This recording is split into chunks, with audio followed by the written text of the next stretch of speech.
Good morning. आज से alcohol, phenol और ईथर का जो सेक्शन है उसमें कुछ सीरियस इन्फॉर्मेशन स्टार्ट होगी। तो यहाँ से थोड़ा सा मतलब लेक्चर को कंसंट्रेशन से समझना ज़रूरी होता है।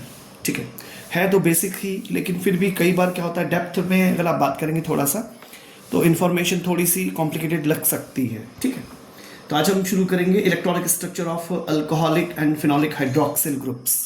इनफैक्ट ईथर भी पे भी बात करेंगे। तो पहले फोकस करते हैं अल्कोहलिक और फिनॉलिक हाइड्रोक्सी ग्रुप के स्ट्रक्चर के अपीयरेंस पर वगैरह वगैरह। काफ़ी इंपॉर्टेंट होता है ये। देखिए क्या होता है अल्कोहल में, क्या होता है जो oxygen and carbon attach to the sp3 hybridised होते हैं। कैसे? जैसे मैं एक एग्जांपल ले लेता हूँ। सपोज आपने कहा ऐसे, ये क्या चीज़ है? कार्बन। ये क्या चीज़ है? ऑक्सीजन। ये कौन है? हाइड्रोजन। समझ रहे हैं आप? सब पे सिंगल बॉन्ड लगा हुआ है, यानी आपको बहुत साफ साफ दिखाई दे रहा होगा कि इसमें जो है sp3 हाइब्रिडाइज्ड पाया जाता है। ऑक्सीजन भी और कार्बन भी, दोनों sp3 हाइब्रिडाइज्ड। ठीक है, अब आपको पता है यहाँ पे चार, अगर आप देखें 2 of 4 sp3 hybridized orbits of oxygen overlap separately with 1s orbital of hydrogen and sp3 orbital of carbon. Am I clear? भाई ऑक्सीजन जो होता है ना, आपको पता है ऑक्सीजन के लिए अगर आप इसका एनालिसिस करोगे 2n6 में आपको पता है 1s2 2s2 2p4, यानी कुल मिलाकर के आपके पास इंफॉर्मेशन होती है 2p4 की कुछ ऐसी। ये दो एम्प्टी होते हैं। Am I clear? जब आप इसका पार्टिसिपेशन देखते हैं इस पूरे में, तो जैसे मैंने आपसे पहले कहा, फिर से एक बार कह रहा हूँ कि अगर आप देखेंगे ऑक्सीजन जो है 1s ऑर्बिटल के साथ ओवरलैप होती है H के साथ, 1s के साथ। और कार्बन जो होता है ना, वो क्या होता है, वो और sp3 हाइब्रिडाइज्ड ऑर्बिटल लिखता है किसके साथ? कार्बन के साथ। तो OH बॉन्ड बनता है और CO बॉन्ड बनता है, सिग्मा बॉन्ड बनते हैं ऑब्वियसली। रिमेनिंग जो 3 होते हैं ऑर्बिटल जिसमें लोन पेयर पाए जाते हैं, जिसमें क्या पाए जाते हैं? लोन पेयर ऑफ इलेक्ट्रॉन पाए जाते हैं। अगर आप स्ट्रक्चर को ध्यान से देखेंगे तो शायद इस बात को आप और बेहतर ढंग से समझ पाएंगे। जैसे मैंने स्ट्रक्चर बना, उसका C ले लिया। Okay nice.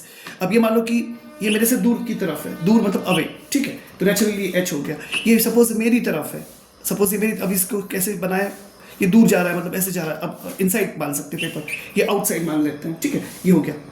ये एक मान लीजिए, एक और ऐसा स्ट्रक्चर बनेगा, हाइड्रोजन का ही है। ठीक है, ऑफकोर्स एक H हो गया, एक H हो गया। अगर आप इसको सिस्टमेटिक बनाना चाहो तो इसको आप दूर जा रहा है तो ये से शो कर सकते हो, इसको थिक लाइन से आप शो कर सकते हो। इतना सब करने की जरूरत नहीं रहती है इनफैक्ट। ठीक है, समझने के लिए ठीक है। और ये ऐसे हो गया, ये H है, ये भी H लोकेशन, ये भी H है, ये H है। और यहाँ पर ये जो बॉन्ड लेंथ होती है ना 142 पिकोमीटर की होती है। ठीक है, यहाँ पर आपके पास ये लोब अवेलेबल होता है, ये लोब अवेलेबल होता है। ठीक है, और ये लोन पेयर पाए जाते हैं इसमें। आप चाहो तो इसमें लोन पेयर बना सकते हो, ये लोन पेयर पाए जाते हैं। ये एक्चुअली स्ट्रक्चर पाया जाता है। और ये ऑक्सीजन यहाँ पे मिलेगा, ध्यान रखना, ये ऑक्सीजन के लिए है। और यहाँ पे मिलेगा आपको क्या? H। ये OH हो गया, यानी CH3OH। Am I clear? अगर आप ध्यान से देखेंगे तो ये sp3 है, और जो मैं आपसे पहले बात कर रहा था शायद आपको याद होगा, sp3 है और S के साथ है, sp3 S के साथ है, मतलब H पाया गया, सिग्मा बॉन्ड स्ट्रक्चर है। ठीक है, ये जो बॉन्ड लेंथ होती है ना, ये होती है 96 पिकोमीटर की।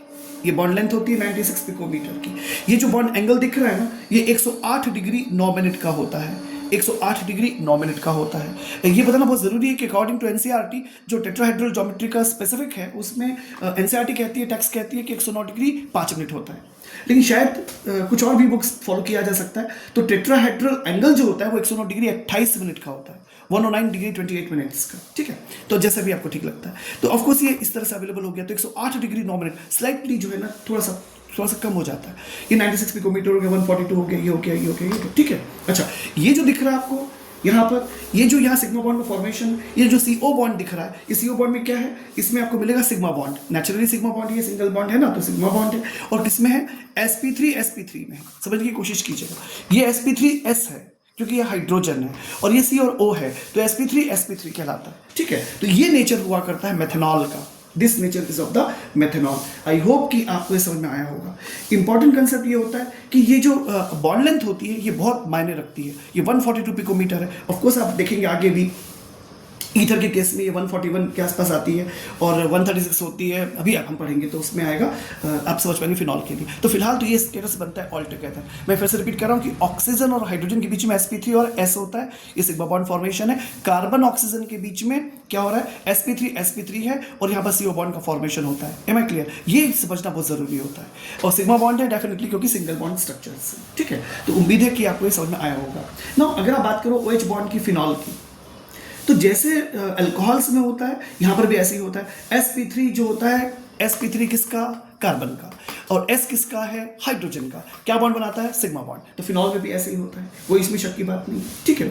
अच्छा, लेकिन जो CO बॉन्ड का फॉर्मेशन होता है, समझिएगा, जो CO बॉन्ड का फॉर्मेशन होता है, जो ओवरलैप होता है sp3 ऑर्बिटल का, sp3 ऑर्बिटल का ऑक्सीजन का, तो sp2 के साथ होता है कार्बन के। समझिएगा, sp2 के साथ होता है कार्बन के, जो कि बेंजीन रिंग से एसोसिएटेड होता है। कैसे? अगर आप स्ट्रक्चर फॉर्मेशन करेंगे इसका, तो let me do it in this way. Suppose ये बना दिया बेंजीन, ऐसे कर लिया, ऐसे कर लिया, ऐसे कर लिया, और यह यहाँ पे इसको बना दिया ऑक्सीजन, एक लोब और यहाँ बना दिया, और ये कर दिया H। क्या हो गया, C6H5OH। या अब बताइए, जो बॉन्ड एंगल होता है थोड़ा सा 109 डिग्री का होता है। देखो इसमें 108 डिग्री 9 मिनट था, इसमें 109 डिग्री का होता है।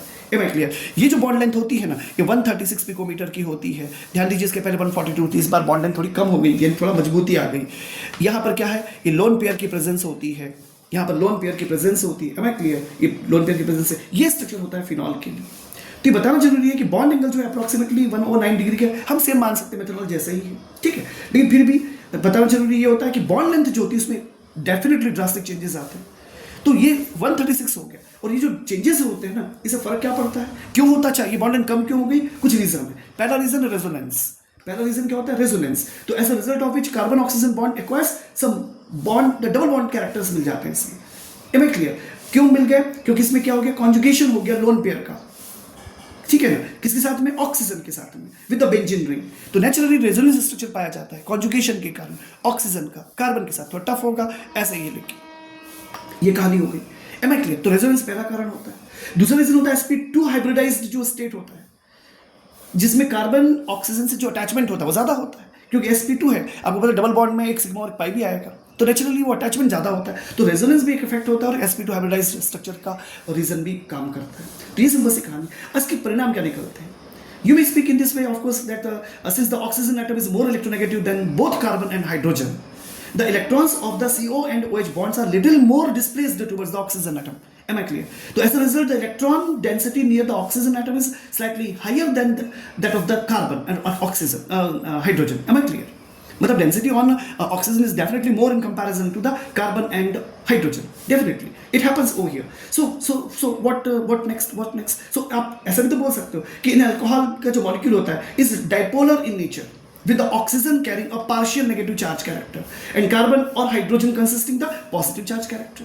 ये तो सिंपल से, तो डाइपोल मोमेंट स्टैब्लिश हो जाता है। अब डाइपोल मोमेंट ज्यादा होगा किसका, 1.71 होता है, 1.71 डिवाइड होता है किसके लिए, मेथनॉल के लिए, इसमें ज्यादा होता है, और इसमें स्टेबिलिटी ज्यादा होगी, इसका डाइपोल थोड़ा सा कम हो जाता है। क्यों कम हो जाता है?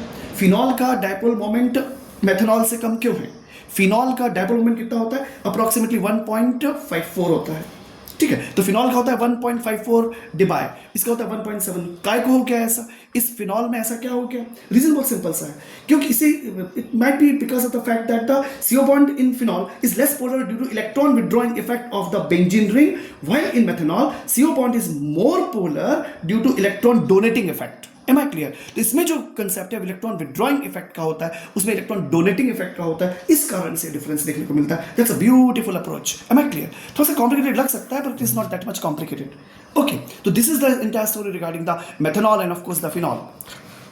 Now switch to another part of the same which is called electronic appearances, structure of the ethers. अगर आप ईथर पे फोकस करेंगे ऑब्वियसली, तो ईथर्स लाइक वाटर है, द टेट्राहेड्रल ज्योमेट्री होती है, इसमें पता है टेट्राहेड्रल ज्योमेट्री होती है, और इसमें ऑक्सीजन जो होता है ऑफ कोर्स वो sp3 हाइब्रिडाइज्ड होता है, ठीक है। 2 of the 4 sp3 orbitals of the oxygen atom overlap with the sp3 orbitals of 2 alkyl groups. Am I clear? अरे भाई इसमें ROR होता है ना, Am I clear? तो ये दो अल्काइल ग्रुप के साथ अटैचमेंट होता है, ये दिमाग में रखिएगा। इसमें sp3 हाइब्रिडाइजेशन बनता है, सिग्मा बॉन्ड का फॉर्मेशन होता है, ठीक है।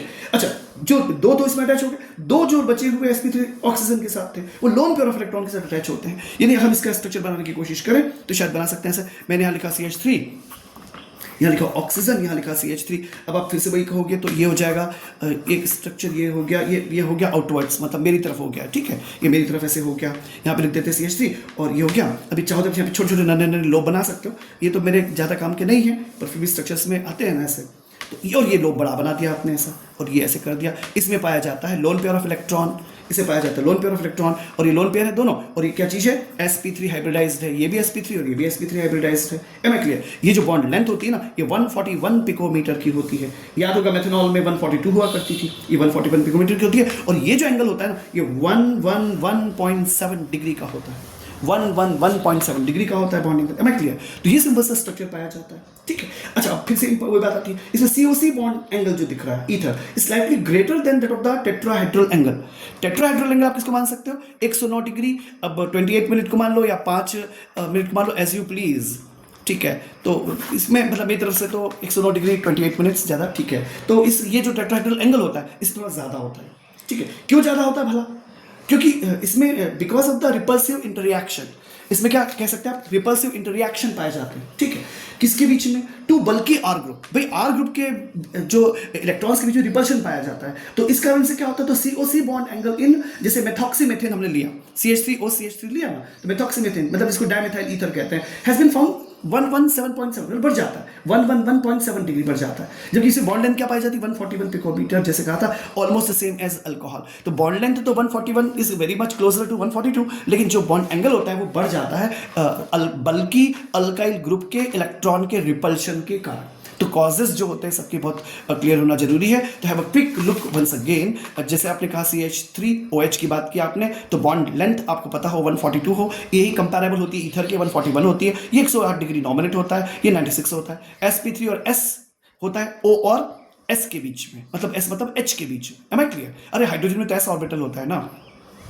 और कार्बन में क्या पाया जाएगा? इसमें sp3 और इसमें भी sp3। तो इन दोनों का अटैचमेंट sp3 टाइप का है, इसका sp3 और s टाइप का है, बस एक नोटिसेबल है। इसमें रेजोनेंस पाया जाता है, इसमें रेजोनेंस पाया जाता है, ध्यान रखना। और डायपोल मोमेंट के कम ज्यादा होने के पीछे रीजन के फिनॉल है 1.71 1.54। इसमें इलेक्ट्रॉन क्या होता है? विड्रॉइंग स्पीशीज पाया जाता है, इलेक्ट्रॉन विड्रॉइंग स्पीशी पे। इसमें इलेक्ट्रॉन डोनेटिंग स्पीशी होती है, इसमें इलेक्ट्रॉन डोनेटिंग होती है, इस कारण से काम करता है ये। और फाइनली ईथर में आपने देखा कि बल्कि के कारण इलेक्ट्रॉन का रिपल्शन होता है, इसलिए 111.7 डिग्री एंगल होता है। देखो क्या होता है कि जो आउट ऑफ ट्रैक प्रॉपर्टीज होती है वही रिमार्केबल होती है। जनरल प्रॉपर्टीज जो होती है ना उस पर शायद उतना एनालिसिस नहीं होता है, लेकिन जो आउट ऑफ ट्रैक प्रॉपर्टीज होती है कि बॉन्ड लेंथ बढ़ गई या कम हो गई, बॉन्ड एंगल बढ़ गया कम हो गया, तो उसके पीछे जो रीजन होता है ना वो असर्शन रीजनिंग टाइप के क्वेश्चंस में शायद यूजफुल होता है। तो आई होप कि ये इंट्रोडक्टरी पार्ट था इनफैक्ट, लेकिन फिर भी थोड़ा सा काम का था क्योंकि इसमें हाइब्रिडाइजेशन का कॉन्सेप्ट आता है। नेक्स्ट लेक्चर में हम शुरू कर पाएंगे कि कैसे आप अल्कोहल बना सकते हो। और ऑफकोर्स मुझे मैकेनिज्म पसंद है, तो of course I would like to simply explain the concept of how electrophilic attack of hydronium ion कैसे होता है अल्कीन के ऊपर, या कार्बोकेटायन इंटरमीडिएट्स कैसे बनते हैं। तो I shall try to explain. So please carry on studies. Good day.